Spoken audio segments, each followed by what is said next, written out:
Olá pessoal, mais uma vez, forte abraço, né? Estamos aqui dando continuidade às nossas questões do Enem e SSA. Estamos frisando, né, justamente nos conteúdos de vocês e em questões afins também.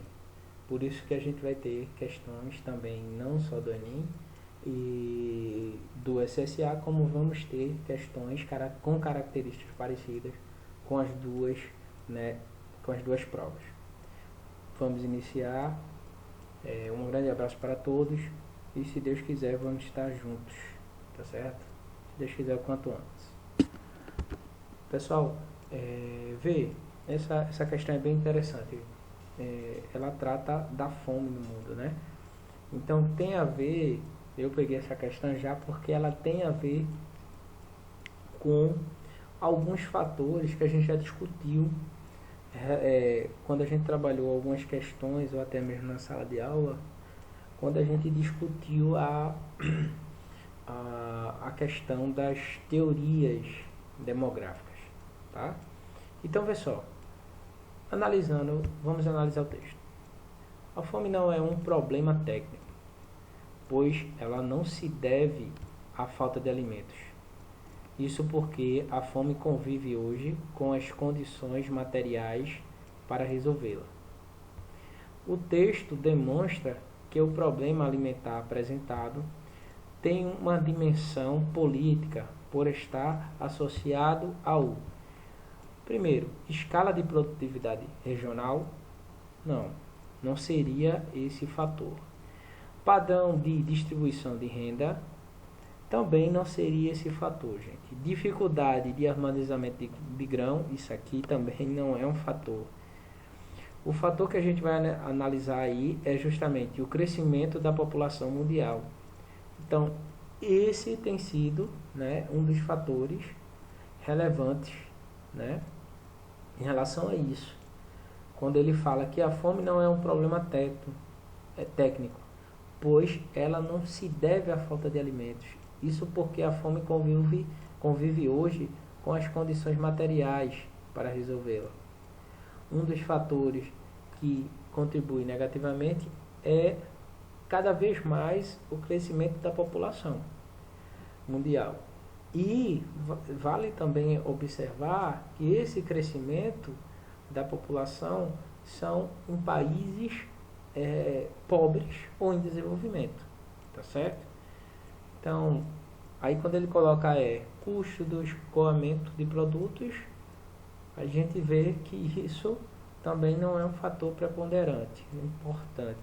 Então, de acordo com o texto, a gente vai ver que o crescimento da população mundial é um fator, no caso, que contribui, tá certo?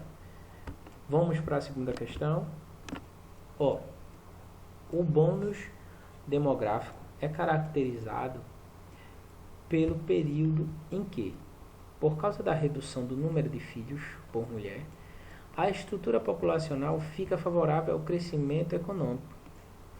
Isso acontece porque há proporcionalmente menos crianças na população e o percentual de idosos ainda não é alto. A ação estatal que contribui para o aproveitamento do bônus demográfico é o estímulo ao quê? A atração de imigrantes? Não. Esse não é um fator que a ação estatal, né, vai contribuir de certa forma. Elevação da carga tributária? Também não. Tá certo? Não é um fator. Qualificação da mão de obra? Sim. Isso, a ação estatal vai poder aproveitar esse bônus, né, para qualificar a mão de obra existente. Então a letra C é a letra correta, pessoal. Aí quando ele diz na letra D, admissão de exilados políticos, por favor, totalmente fora, né? Concessão de aposentadorias, também isso também não vai ser proveitoso, tá certo? Não vai ser uma ação estatal, né, que vai contribuir para justamente esse aproveitamento. Vamos para a próxima questão. Já viram? Letra D correta. Pessoal, terceiro, o Ministério do Trabalho e Emprego realizou 248 ações fiscais e resgatou um total de 1.590 trabalhadores de situações análoga à de escravo em 2014. Gente, a escravidão acabou? Eita, acabou lá em 1500 e alguma coisa? Não. 2014. Ah, Renato, tem hoje 2020. Existe. Tá certo? Inclusive agora com essa época de pandemia. Quantas pessoas estão se aproveitando também disso?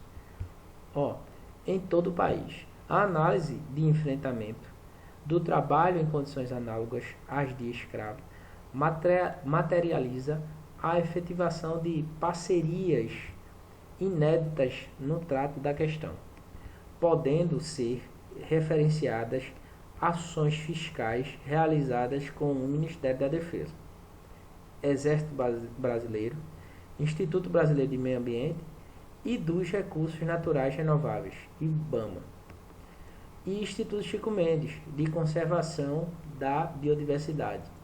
Vê que interessante. A estratégia defendida no texto para reduzir o problema social apontado consiste em... Então a gente vai analisar aí e vai observar justamente, ó, a gente está vendo que está tendo a união de vários órgãos públicos aí fazendo esse trabalho, tá? E é algo, gente, que a gente vai ver que as políticas voltadas para o enfrentamento desse problema, né, da escravidão em pleno século XXI, muita coisa, o governo, a gente não está aqui para falar de política A ou política B, ou puxar para a esquerda, puxar para a direita, não, a gente está aqui para dar nossa aula, tá? A gente não está querendo puxar, mas a gente sabe que existe na política atual, né, algumas propostas de mudanças que justamente tirou um pouco de autoridade, por exemplo, do Ministério do Trabalho, tá certo? Inclusive para essas questões. Eu não vou entrar no mérito, também aqui a gente não está para falar, né, para falar muito sobre isso, mas a gente sabe que mudou um pouco, tá certo? E dentro desse contexto, o que é que pode, qual é a estratégia que pode ajudar ao enfrentamento desse problema? Vê, financiar pesquisas acadêmicas, não. Isso aqui vai trazer o quê? Como é que a gente vai melhorar? Limitar a autonomia das empresas. Não, a gente vai limitar a autonomia das empresas e vai adiantar o quê? Qual o controle que a gente vai ter? Né? Ampliar a emissão das multas. Ampliou a multa, mas está acontecendo o problema. E aí, resolver o quê? Né? Ampliou a multa, mas tem que se resolver o problema. Tem que saber o que é que vai dar resultado. Que estratégia vai dar mais fluidez, né? Vai ser mais concreta para resolver esse problema. Pressionar o poder legislativo.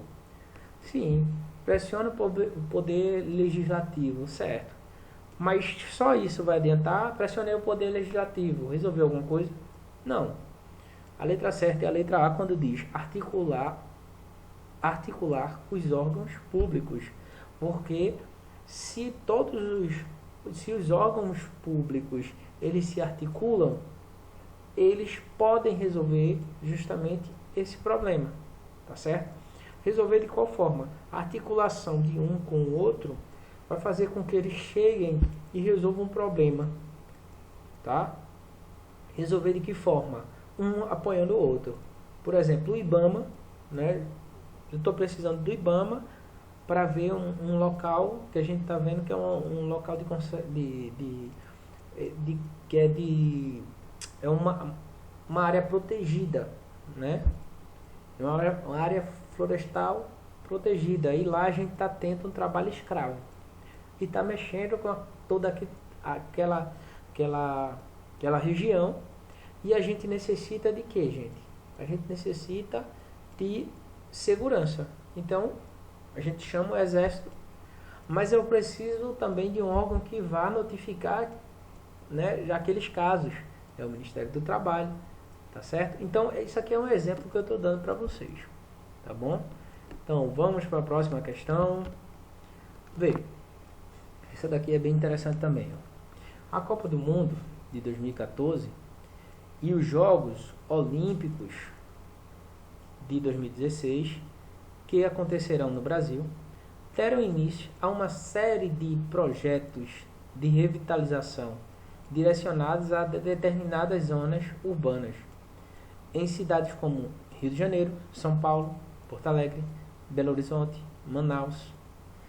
Um dos possíveis efeitos disto diz respeito ao enobrecimento dessas zonas por meio da especulação imobiliária que ocasionará, em muitos casos, a valorização de terrenos, casas, apartamentos. Consequentemente, poderá haver uma transformação pautada em condições econômicas, no perfil das pessoas que passarão a viver e a consumir serviços em tais áreas.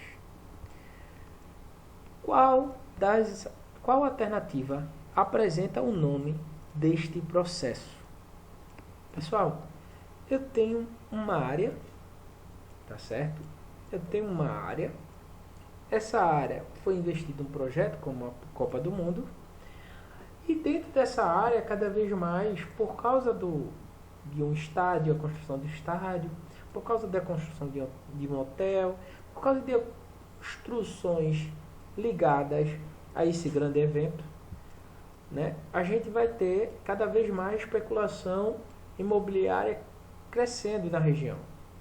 A esse processo a gente chama de gentrificação, tá certo? Então a letra correta é a letra C, tá certo? Gentrificação, a área não era valorizada, chegou a Copa do Mundo, construiu um estádio, então as áreas ao redor vão ficar, onde era muito barato, vai começar a ficar um pouco mais caro, tá certo? E justamente, quando a gente fala de conurbação, é quando a gente não, o crescimento da cidade é tão grande que ela começa a gente não saber o término, né, justamente entre uma e outra, né, em relação ao seu crescimento. E macrocefalia urbana é quando se cresce muito, tá, e começa a ter os problemas desse crescimento. Então, os problemas em relação a favelizar, a quantidade de favelas, né, a questão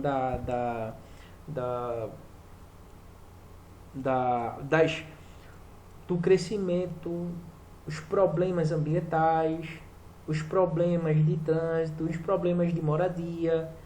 Então, isso são vários problemas que a gente chama de macrocefalia urbana. A verticalização, que é a questão dos investimentos voltados, né, a projetos arquitetônicos, onde a gente vai ter cada vez mais, né, o desenvolvimento de grandes, né, empreendimentos de condomínios, né, de prédios, né, que é um dos fatores. E tem o processo de urbanização, né, a vinda, né, da população da zona rural para as cidades, com o objetivo de crescimento, né, e a cidade começa a crescer, começa a inchar, desenvolver, tá certo? Aí a gente chama de urbanização. Pronto, então a gente vai para a próxima, tá certo, gente? Próxima questão, que é, saudado por centenas de milhares de movimentos sociais de 40 países, o Papa Francisco encerrou no dia 9/7 de 2015 o segundo Encontro Mundial dos Movimentos Populares, em Santa Cruz de la Sierra, na Bolívia. Segundo ele, a globalização da esperança que nasce dos povos e cresce entre os pobres deve substituir esta globalização da exclusão e a indiferença. No texto, há uma crítica ao seguinte aspecto do mundo globalizado. Então, a gente vê né, observa que o Papa Francisco sempre traz algumas reflexões sobre essa questão das desigualdades, né, sociais. Muita gente, nesse processo de globalização, a gente vê as diferenças cada vez mais crescerem, né? A exclusão de alguns povos, o não investimento em alguns setores, o pobre cada vez sofrendo mais, entre outros fatores, né, que a gente vai observar no sistema capitalista, né, e ele traz uma reflexão sobre isso. E ele, no texto, há uma crítica aqui, a liberdade política. Ele falou sobre a liberdade política, pessoal. Eu não sei vocês, mas eu não vi muita coisa, eu não vi algo ligado a essa questão política. Mobilidade urbana. Ele falou alguma coisa de mobilidade, de deslocamento? Também eu não vi nada disso. Conectividade cultural. Olha, está precisando se conectar mais com outras culturas. No texto também a gente não viu isso, tá certo? Quando a gente chega na letra D, a gente trata de disparidade econômica.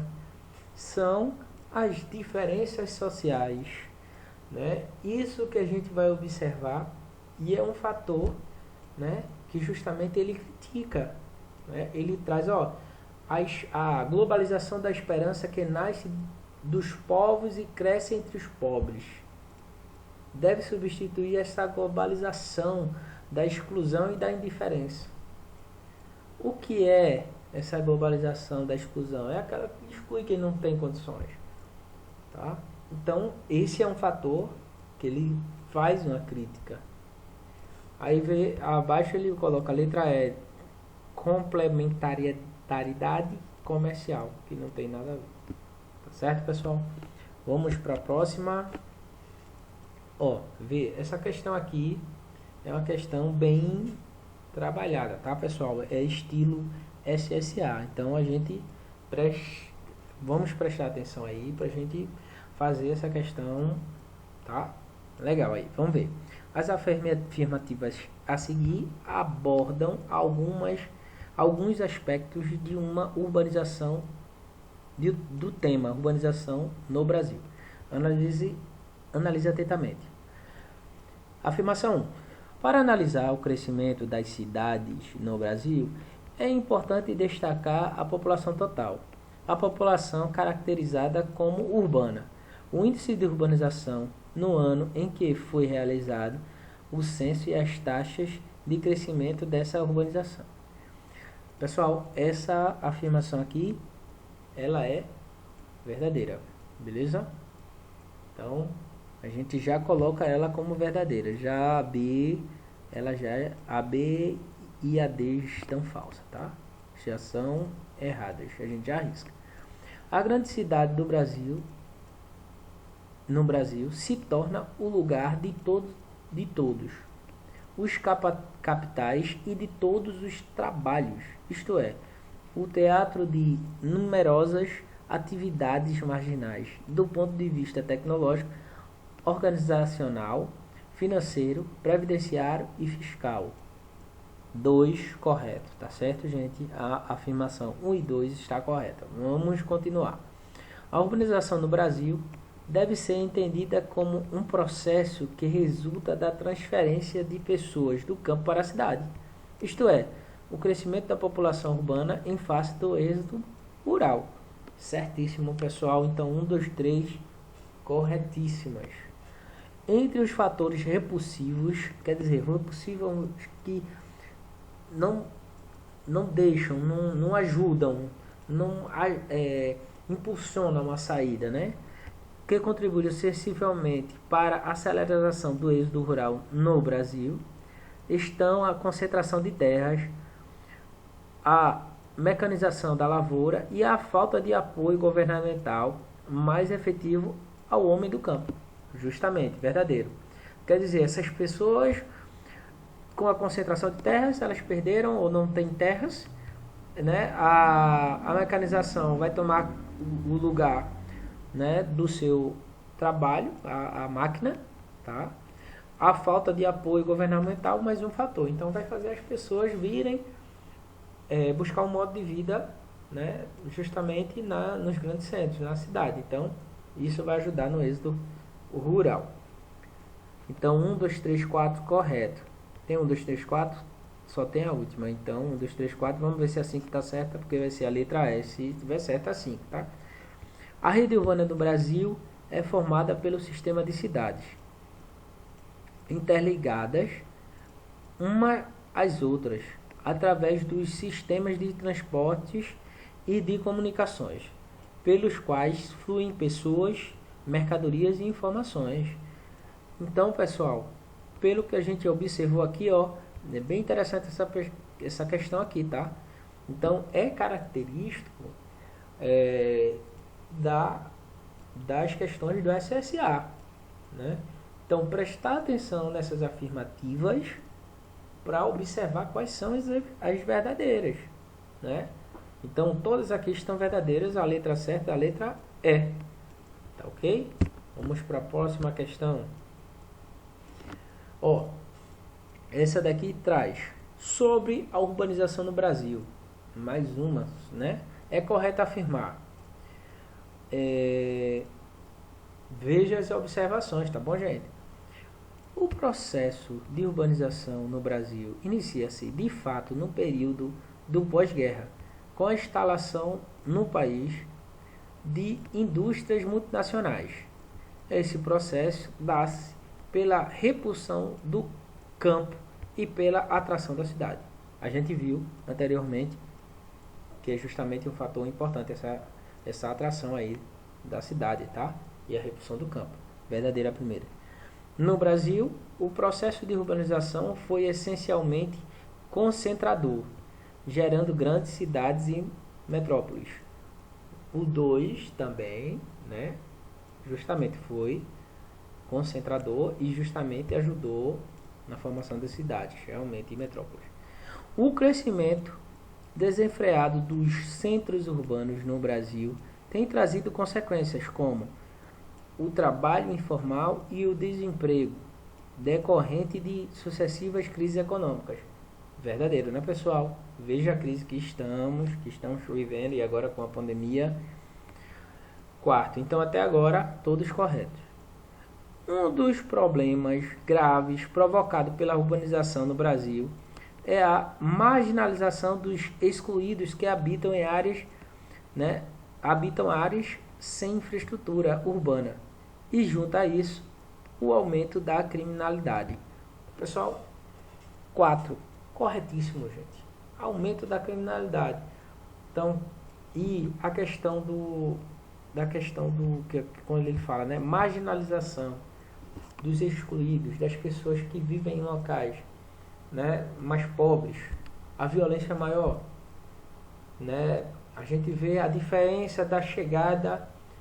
Você vai analisar a chegada de uma viatura policial em uma região mais rica para a abordagem, né, da população que vive naquele local, para você ver uma abordagem quando a gente vê dentro de uma comunidade mais pobre, né? A gente vê que há uma diferença muito grande. Por que disso? Então, se a gente for analisar, a gente vai falar em vários fatores. É claro que, gente, não estou querendo aqui colocar os policiais, né, como um vilão, claro que não. Até porque em toda classe a gente vai ter pessoas honestas e pessoas que não são honestas, né? Isso a gente tem que estar ligado. Então, tem muita gente, né, honesta, né, em todas as áreas da sociedade, como tem desonestas também, tá bom? Então, essa questão aí tá, ó, essa alternativa aí, 4, certinha. Então, até agora só verdadeira. Então, tem a opção aqui, ó, 1, 2, 3 verdadeiras. Ó, vamos ver a 5. As principais redes urbanas do Brasil estão na faixa litorânea, devido a fatores econômicos, históricos e geográficos. Sim, correto. Então, todas são verdadeiras, letra A. Gente, ó, fatores históricos. A chegada dos portugueses naquela época necessitava de quê?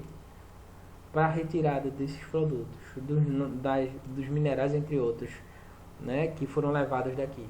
Necessitava justamente, né, chegar ao litoral para sair dos navios da época. Então, por isso, a letra A é a correta. Oitava questão, gente. A intensa e acelerada urbanização brasileira resultou em sérios problemas sociais urbanos, entre os quais podemos destacar, pessoal, a intensa e acelerada, quer dizer, desestruturada, não planejada, trouxe vários problemas à nossa urbanização, tá? Então, dentro desse contexto, desse leque, qual é a alternativa aí que a gente pode destacar? A gente pode destacar falta de infraestrutura, limitações das liberdades individuais e altas condições de vida, né? Altas condições de vida nos centros urbanos. Falso, tá certo? Falso. Condições de vida altas, complicado, né? A gente vê tanta gente passando dificuldade, inclusive nesse período de pandemia, entre outros tempos, quantas pessoas passando por necessidade. B. Aumento do número de favelas e cortiços, falta de infraestrutura e todas as formas de violência. Pessoal, por incrível que pareça, é justamente o que a gente observa. A letra B está correta. Favelas, cortiços, pessoas, mendigos na rua, né, entre outros fatores, falta de estrutura e a violência, um dos grandes problemas. Cadê a segurança pública? Né? Cadê a organização? Cadê a administração política? A gente pode chegar, né, e questionar. Letra C. Conflitos. A letra B já é a correta, tá, gente? A gente só vai ver as outras só para a gente verificar se tem alguma informação que a gente pode colocar. Conflitos e violência urbana. Luta pela posse de terra e acentuado êxodo rural. Opa, ó, tá vendo? Conflitos e violência urbana, luta pela posse de terra, né? Acentuado êxodo rural. O êxodo rural diminuiu um pouco, né, gente? E outra coisa, a luta pela posse de terra nessas áreas urbanas não existe tanto, né? Existe sim, mas não é tão grande assim também. Acentuado êxodo rural, mudanças no destino das correntes migratórias e aumento do número de favelas e cortiços. Acentuado êxodo rural. Apesar que a gente não pode dizer que está tão acentuado assim, até porque tem muita gente voltando também para as suas cidades, né? Um movimento de retorno, tá? E essa questão mudança, né? Luta pela posse da terra, falta de infraestrutura e altas condições de vida, também está errado. Então, pessoal, gente, para a gente, no caso, a gente poderia aí escolher outra alternativa, talvez, se confundir, conflitos e violência. Mas o que é que dava mais embasamento? O que é que trazia uma maior gama de reflexão? A gente vai ver que é a letra B, que ela traz vários tipos de problema, favela, cortiço, falta de infraestrutura, todas as formas de violência. Então ela é mais sensata. Então prestar atenção nessas questões é importante para que a gente não perca, tá? Perder uma questão dessa aí é complicado, por isso que a gente tem que prestar atenção direitinho. Por isso é importante a importância do estudo de vocês. Vocês não estão estudando para o professor, vocês não estão estudando para a professora, vocês estão estudando para os pais de vocês, vocês estão estudando para vocês próprios. Quem vai se beneficiar do estudo de vocês são vocês próprios. Então é importante que a gente tenha, né, justamente essa visão. Um abraço para vocês, se cuidem. A gente está fazendo o que pode com as dificuldades, né, que a gente tem, porque a gente está iniciando agora, a gente está começando a trabalhar, né, dessa forma agora. Então a gente está se esforçando aí com nossos erros e acertos, e a gente está procurando dar o melhor. Um abraço para vocês, se cuidem. Se Deus quiser, a gente vai voltar, tá certo? Se cuidem. Tchau, gente.